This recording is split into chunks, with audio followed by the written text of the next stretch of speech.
Hello friends, स्वागत है आपका आपके अपने YouTube channel unique science classes में।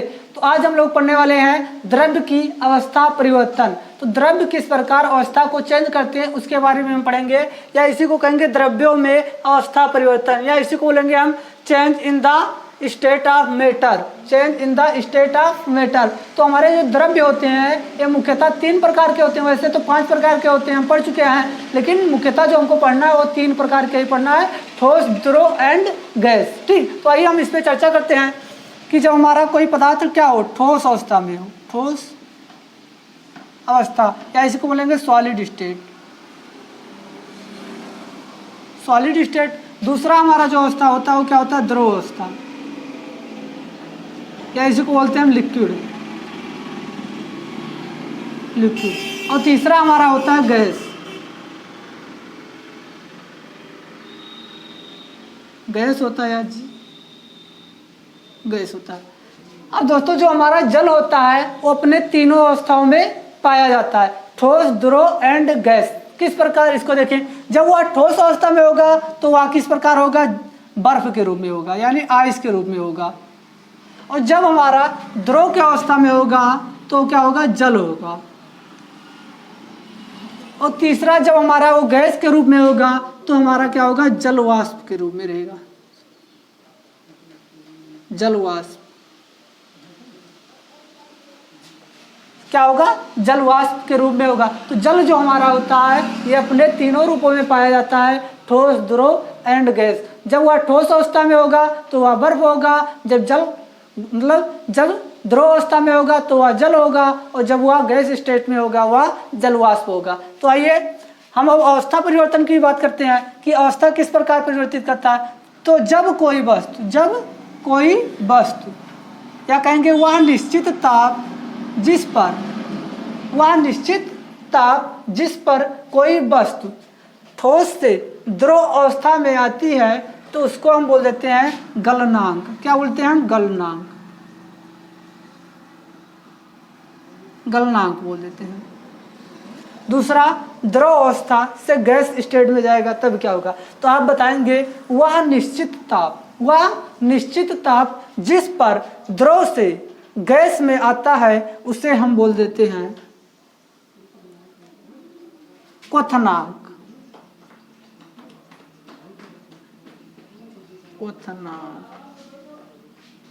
क्या बोलेंगे आप, क्वथनांक। अब गैस से द्रव में आएगा तभी क्या होगा, तो आप बताएंगे वह निश्चित ताप जिस पर कोई वस्तु या पदार्थ गैस अवस्था से द्रव अवस्था में आता है तो उसका नाम हो जाता है द्रवणांक। क्या हो जाता है, द्रवणांक।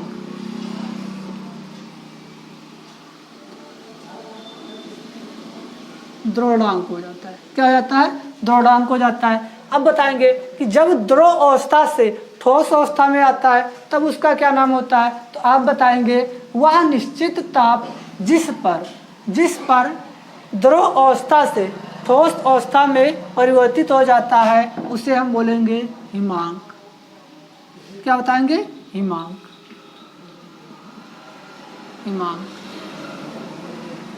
क्या, हिमांक बता देंगे।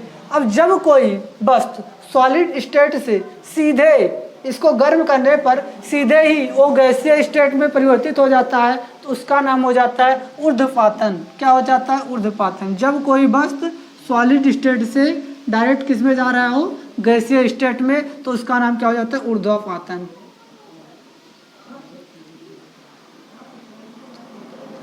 क्या जाता है, ऊर्ध्वपातन हो जाता है। ठीक, तो अब हम एक एक करके समझेंगे कि गलनांक कैसे कहेंगे। ठीक, अब ले लीजिए आप बर्फ ले लीजिए। अब बर्फ को टेम्परेचर दीजिए। अगर आप टेम्परेचर देंगे तो हमारा क्या होगा, गलना शुरू हो जाएगा, और गलना शुरू हो जाएगा तो इसी को हम बोलेंगे क्या, गलनांक बोल देंगे। क्या बोल देंगे हम, गलनांक बोल देंगे। और द्रवणांक किसे बोलेंगे, तो जब पदार्थ को, यानी बर्फ को, जल ही ले लीजिए। अब जल को आप इतना गर्म के लिए कि वो क्या हो, उबलने लगे। अगर उबल रहा है, क्या हो, उबलने लगेगा, तो उसी को हम बोलेंगे क्वथनांक। क्वथनांक बोलेंगे, यानी वाष्प के रूप में उड़ने लगेगा तो उसी को हम बोलेंगे क्या, क्वथनांक।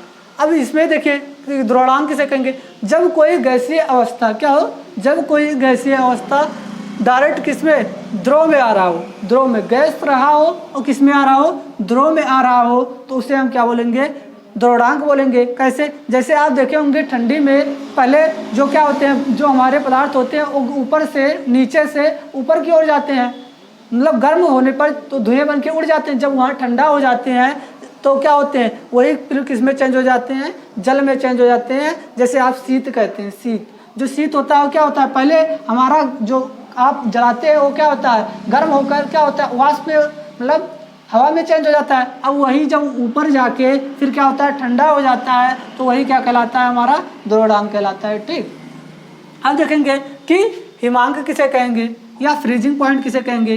तो आप बताएंगे जब द्रव अवस्था से कोई पदार्थ जब जमने लगे, किसमें जम जाए, तो उसी को हम बोलेंगे हिमांक बोलेंगे। क्या बोलेंगे, हिमांक बोलेंगे। ठीक, अब ऊर्ध्वपातन, तो ऊर्ध्वपातन जब कोई पदार्थ ठोस अवस्था से डायरेक्ट कैसे हो जाए, गैसीय स्टेट में हो जाए, तो उसे हम बोलते हैं ऊर्ध्वपातन बोलते हैं। क्या बोलते हैं हम उसे, ऊर्ध्वपातन बोल देते हैं। तो ऊर्ध्वपातन का जो एग्जाम्पल होता है बहुत इंपॉर्टेंट होता है, तो उसको हम देख लेते हैं कि इंपॉर्टेंट क्या है।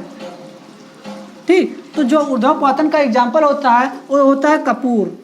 अब कपूर को आप गर्म कर दीजिए तो सीधे ये गैसीय स्टेट में चला जाता है। ठीक, कपूर हो गया, नेफ्थलीन हो गया, या आप कह सकते हैं नौसादर हो गया,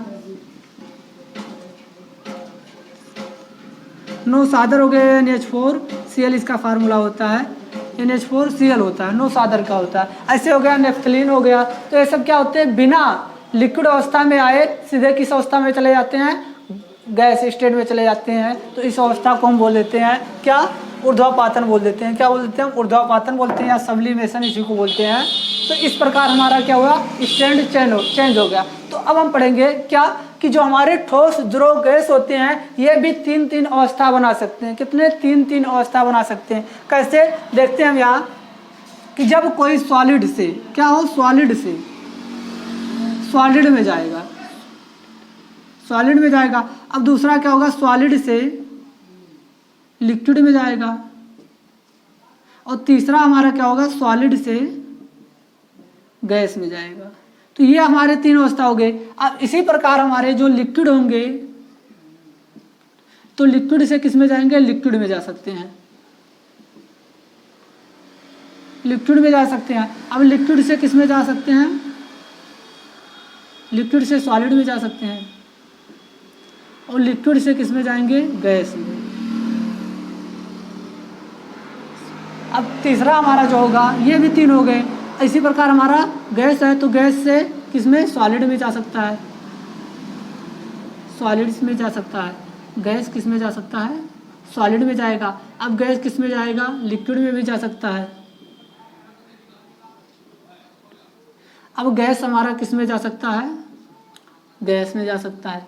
तो इस प्रकार कुल मिला के कितने हुए, 9 अवस्था चेंज हो गए, 3 सॉलिड का और 3 लिक्विड का और 3 गैस का। ठीक, तो किस प्रकार ये चेंज हुए, सॉलिड से liquid, solid to liquid, solid to gas, liquid to liquid, liquid to solid, liquid to gas, gas से सॉलिड, गैस से लिक्विड, गैस से गैस में ये चेंज हो सकते हैं। अब ये जो मोर इम्पॉर्टेंट होता है, क्यों, क्योंकि जब आप इसी चीज़ का आप विलय और विलायक के अकॉर्डिंग बांटेंगे तो एक को विलय मानेंगे, एक को विलायक मानेंगे। और जब आप कोलाइडी स्टेट में पढ़ेंगे तो एक को द्रव स्नेही और एक को द्रव विरोधी मानना पड़ेगा। तो यही 2 अवस्थाएं होते हैं, क्या होते हैं, एक को द्रव स्नेही मानना पड़ता है, एक को द्रव विरोधी मानना पड़ता है। और इसी चीज़ को जब आप उसमें विलयन में पढ़ेंगे तो विलय और विलायक के अकॉर्डिंग आप चेंज करेंगे उसमें। तो ये हमारे 9 मोस्ट इम्पॉर्टेंट होते हैं, जो पदार्थ होते हैं इसकी 9 प्रकार से विभाजित किया जा सकता है। पहले हम 3 करेंगे, अब 3 के बाद उसमें 3-3 फैक्टर होंगे,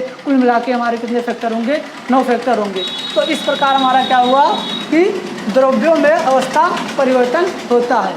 ठीक, अब आपको ये वीडियो अगर समझ में आया हो तो आप लाइक, शेयर एवं कमेंट एवं सब्सक्राइब ज़्यादा से ज़्यादा करें।